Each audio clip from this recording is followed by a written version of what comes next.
We're doing a great job talking about Sonic. What I wanted to say about Zelda is, I think Breath of the Wild was so drastically different that there were bound to be issues. I mean, the game probably has a lot of things that puts people off. I also couldn't really get into it because there were a lot of things that annoyed me, like the climbing. There was nothing to do while you were climbing and stuff like that, but I haven't played too much of it, I don't know what they were thinking keeping the stamina meter. If they were going to make you climb so much. I haven't played too much of the game to really have an opinion on it, but I do think it was a great direction, because the more I play the traditional 3D Zelda games, the more I realize they're all super slow for some reason. I don't know why. Like Ocarina of Time has incredibly slow text. Majora's Mask has a slow-ass intro, but that's probably the fastest Zelda game there is. Then Wind Waker has all the sailing and all the treasure chart stuff searching. Twilight Princess's intro is super slow. Skyward Sword in general is hella slow. I never even got through the intro of Skyward Sword. And then the dungeons, they're cool, but I feel like the puzzles just got recycled, and that they were all kind of built on the same premise from Ocarina of Time, where in Twilight Princess, even without playing the game, the dungeons were super easy because I felt like it was all kind of built on the same basic fundamentals as Ocarina of Time was. For as different as all the 3D Zelda games are, I feel like they're also incredibly similar and don't really fix a lot of issues between each other. And I feel like Breath of the Wild finally broke away. Fair. I actually agree with a lot of that. Like, especially coming back to Ocarina of Time for the Roar and having to play that game 4 times. Like, I was feeling that fatigue by the end. You know what? It's the exact opposite. So, like, I agree that some kind of change was necessary. I just don't think it was the kind of change they should have gone for. I think they had a good model in Link Between Worlds, and instead of doing that, they just made Skyrim with Zelda characters in it. You know what's fascinating to me, though, is it's kind of the opposite of the problem that the Sonic series had. Ever since Sonic 06, they've been afraid to go back to that gameplay style. They've avoided it like the plague, you know, the adventure formula. Whereas in Zelda's case, Ocarina of Time got such accolades that they thought, okay, I guess this is just what we'll do every time from now on. Which look, that's something. I think for Breath of the Wild, though, we have to consider that again, it's the first game and it was a drastic change. I feel like we should wait for what they're gonna do next and see how much they fixed. Yeah, I feel like it was also just something that they, like, I think they looked at Skyward Sword and looked at a lot of the reception to Skyward Sword, and sort of started thinking about, okay, how can we turn this around? What could we do differently? Because, like, you look at Mario, who, like, figured out how to make Mario controllable in 3D, like, in 1996, and has basically just done iterations on that ever since. But then you do have situations like the difference between Mario 64, Sunshine, and Odyssey compared to something like 3D World. Like, that same control style can suit him through very different styles of games. Oh boy, I'm gonna have to leave in a little bit. Where are we now? Oh, we're in Mystic Mansion. Ah man, I wanted to be able to talk about Egg Fleet for a bit. It's go okay if I talk about it It's now? okay. Okay. Yeah, go ahead. Yeah, this just makes me feel really bad about, like, the last time how I lost my recording, because it was so much more comprehensive then. Alright, well, I really like the idea for Egg Fleet, and it's just one of the places where this game gets over the top. Where it's like, hey, let's just have a bunch of giant ships, and you just go from one to the next to the next to the next. Like this giant platforming challenge. I do think that some of the structures are kind of repetitive and bland. You know, this is another case where they use a set piece twice. In this case, it's the ship there. But again, I think it's a pretty awesome concept. The one thing that's kind of disappointing to me is that we never get to see one of those purple manta ray ships up close. That's the only one we don't really get to go on. But I just love the sense of scale of the whole thing. And I love the ship in Final Fortress. Although again, it's much, much bigger than it appears to be in the cutscenes. Anyway. Actually, that's just about all I had to say about it. Yeah, that's interesting. We talked about the game we're playing. That's interesting talking about the... Congratulations, Nick. You got us back on track. But Yeah, I mean, the whole Now, reason now I even to go back off track. the whole reason I even brought that up was just because it's just like, for so long I just could not understand where people who didn't like adventure-style games or 3D games, Sonic games in general, were coming from. I just didn't have that frame of reference.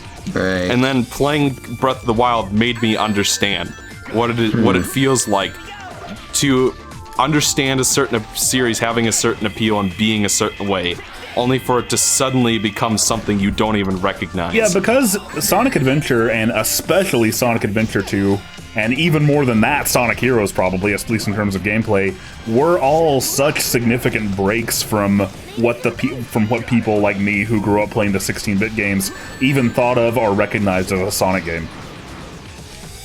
Ooh, that was close. XO. Yeah, Oh boy.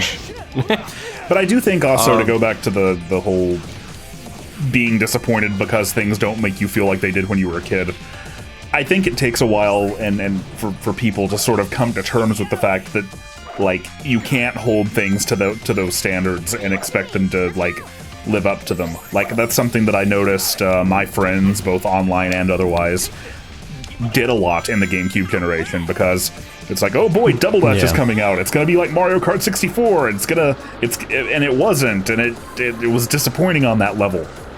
Yeah, but I think also a part of it is too that, I don't know if this is just me, but as a kid, I feel like I don't know how to explain it. It felt like games were a lot more magical or something. It felt like games were more exciting. It felt like, I don't know how to explain, but as an adult, I don't get the same kind of completely swept up feeling as I did as a kid, so I don't think I could ever experience the same joy I did as a kid with games with a new game now. And neither do I. So for the most. I don't think it's. Neither do I for the most part. I don't think it's ever gonna match that again. So I think, yeah, that's also, I think it's a bad thing to reference when you're talking about a game. The only exceptions to that are cases where it's very specifically, like, meant to play onto that or meant to be that. Like Sonic Mania made me feel just like I did playing the games originally. Yeah. Sonic Generations gave me, like, it kept making me flash back to, like, playing Sonic Adventure 2 for the first time on the Dreamcast, like running through City Escape. And just it was such a celebration of the entire history of the series that kept bringing me back to those points. But with the exception of that, like Sonic Colors, for instance, had some really creative art direction, had some really creative visuals. Like, it was probably the last Sonic game that actually had, like, creative, brand new aesthetics that wasn't just nostalgia baiting. But at the same time, like, as much as I enjoyed, like, Asteroid Coaster, for instance, and thought that was a cool, a fitting aesthetic for a level, it was never going to give me that feeling. And that's okay, not everything has to. But I think there are a lot of people, and this is especially a problem for Sonic, who kept spitballing and kept being different things and kept trying to reinvent itself. Like, who just want, okay, you need to play to my nostalgia specifically, and if you don't, then the game isn't good. Yeah, I think people need to accept when a game is not for them. Honestly, not everything's for you. Honestly, and people, not every game that you don't like and isn't aimed at you is a game that sucks, or And it's also very healthy to be able to state your opinions without, like EXO and I clearly disagree on Sonic Mania and Breath of the Wild and things like that. Yeah. But I don't think he's wrong for having the position that he does. Like, I don't think that his opinions are invalid, or that, like, oh man, you're just a dumb nostalgia blind fanboy. You just played Ocarina of Time and that's all you ever, like, that's ridiculous. Yeah, because it works both ways, but that's why I say, if you don't like a game or it's not for you, then don't play it and let others have it. Or, feel free to talk about it, but feel free to talk about why this particular aspect of a game didn't work for you. But don't make it come across as like, and everyone who did have fun with it in spite of that is wrong. They're just being disingenuous. They're just being blinded by the pretty graphics or by the spectacle or something. I think this can happen. I know that's a controversial take. I absolutely think people sometimes talk out of their ass when they're talking about a certain game. But, you know, I think that's usually just the really ridiculous stuff. I'll be frank, it is like new games that kind of give me that rush because I feel like I'm experiencing something for the first time. That's why for me the most thrilling parts of Sonic Mania were the more original levels. You know, because it was something I hadn't quite seen before, even though it was a gameplay style that I was familiar with. Like, I would understand the overwhelmingly positive reception for Mania more if the whole game was new like that. Yeah. Didn't you say that you liked the new levels more than the old ones, EXO? Was that Ryan? I don't remember saying that specifically, but the new stuff that was there was good. I liked Studiopolis Zone. Press Garden had a unique look to it. If the whole game was like that, then I would understand why people like it a lot more. But the fact that so much of it is just levels, like literally recycled levels with some new stuff tacked on, is part of why I really just think that a lot of it is just, hey, the Sonic that I grew up with is back now, therefore it's good. Well, it's like if there was another adventure style. If there was another adventure style game, I wouldn't want it to just go back to the Ark or to Station Square. I want it to be a new setting with its own unique elements. But if there was a part of it set in Station Square, wouldn't that make you feel really good? Wouldn't that be really cool to see again? I guess, but I'm looking for that rush you get from a new adventure where you don't know what's gonna happen exactly. I feel like I have a much... Yeah, I mean, if they made a Sonic Adventure Mania and it was literally just, hey, remember Emerald Coast? Played that exact same level again, except there are a couple of new things. See, but remember City Escape? The thing is about Sonic Mania is that, like, you always hear that sort of complaint leveled against it, but with the exception of probably the first bit of Green Hill, probably the first bit of Chemical Plant, and then the most of Hydro City Act 2. I don't think the game actually has that problem. And I'm somebody who knows these level designs extremely well, obviously. I agree with you on that. The level design itself is different. I guess it's just it would have been nice if they'd gone the extra mile and used some new assets over those level structures. Well, I mean, you had a lot of levels like Stardust Speedway 1, which incorporated elements from like Marble Garden, for instance. I went right through that ghost. I went through the ghost. Like Sonic Hero success. Like I get taking the stance that okay, it should have had, like, I would have enjoyed it more if it had had more new levels, because new stuff is fine. But I'm also saying this as somebody who has a, I think, unusually high affinity for what other people might see as pure nostalgia baiting. I tend to really enjoy things that celebrate their legacy like that. And I don't see it as pandering, or I don't see it, like, yeah, if most levels in Sonic Mania were just like you're describing them, almost carbon copies of the originals with maybe a couple of new sections or gimmicks thrown in, then I guess I would have a problem with that. But I absolutely don't see the most of them that way. I actually think King K made a great point in, I think it was his recent video about remakes and remasters. I'm kind of tired of the whole trend, to be honest. I wish that developers would stop putting resources into that and just focus on making new stuff instead, because now it's getting ridiculous. We're getting Crash Team Racing. Why is a kart racer of all things getting a remake? Yeah, it is. Look at what Mario Kart did. Mario Kart incorporated old tracks, but they also still had a bunch of new tracks. It had new mechanics. Well, they had new characters. Why are we going back to a kart racer? Well, why? I think that's part of what's making Capcom's recent returns so refreshing, is because, I mean, even though they're revisiting old series, and even like, you know, one of them was a remake, they are still fundamentally new games. They're being very brazen, like, hey, we have every confidence in the world that this game is going to sell well. Or I guess a lot of game studios, they don't have that certainty that if they made an entire new game that... I think you keep seeing it because it's safer, and from a development standpoint, It sells. it's cheaper. Yeah, of course. To just make, okay, here's Crash Bandicoot 1 through 3 with pretty graphics. Like, Yeah. that's going to get an audience of, like, people who remember growing up with those games invested in a way that, oh, here's a brand new Crash Bandicoot game made with the same style, might not. Yeah. That's it This with, is this, what, with, like, with the really success of the worries me. Insane. With the success of the Insane trilogy, I am surprised that we haven't seen, like, okay, we're actually going to make a new Crash game. This is part of what worries me about the way that the game industry is going now.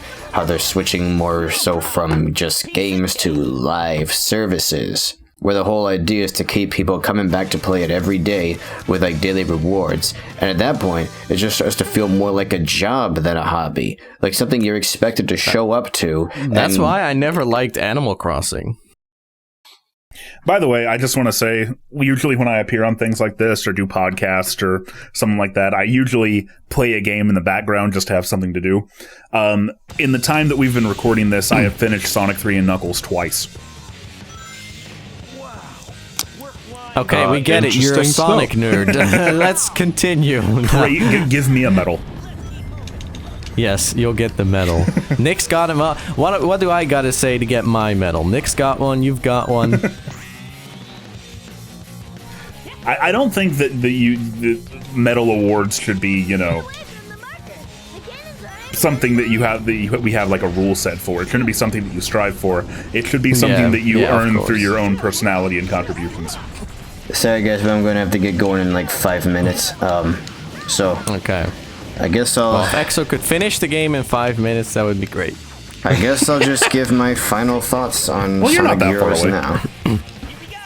Okay. So, the game is alright. It's repetitive, it's got a lot of mechanics that feel very mechanical, and not so much like parts of a cohesive living world. But it's still fun for what it is. I still think it's arcadey enough that I enjoy like just plowing through it and feeling overpowered, taking down armies of enemies and so on. It's just fast-paced enough that I can get into it, but it's not my first choice for a Sonic game because it's not what I'm typically looking for in one. I think it's a perfectly fine, fun game on its own. I can just sit down and basically just follow the signs and have brainless fun that way. But it's just another Sonic game, you know. But I do like it. I just don't quite love it. I think I loved it as a kid when I didn't quite understand everything that I do about games now. So it has like decreased in my view, but never to the point where I think it's crap. You know, it's not one of those things where like, oh, now that I know better, I think this is terrible. No, I still think it's fine. I still enjoy it. But I just don't think I'll ever enjoy it to the heights that I'm able to enjoy, you know, like some other Sonic games now. Yeah, that's fair. So Very middle of the Yeah. road, then. Yes. Well, I guess that's about it. I'm gonna have to get going in a minute, so thanks for having me, guys, and yep. yeah. Thank you for being here. Make sure to save your audio right away. Oh, I will. But there are a couple of parts you're gonna have to cut out because I wound up like having to take care of something in real life. So you hear like the door opening and closing and stuff. Or maybe I'll try Yeah, to edit those. that's fine. All right. Well, That's We got basic somebody to editing. do the job for Exo, so it's fine. Alright. Exo doesn't have to do that crap himself. whatever. See ya. See ya.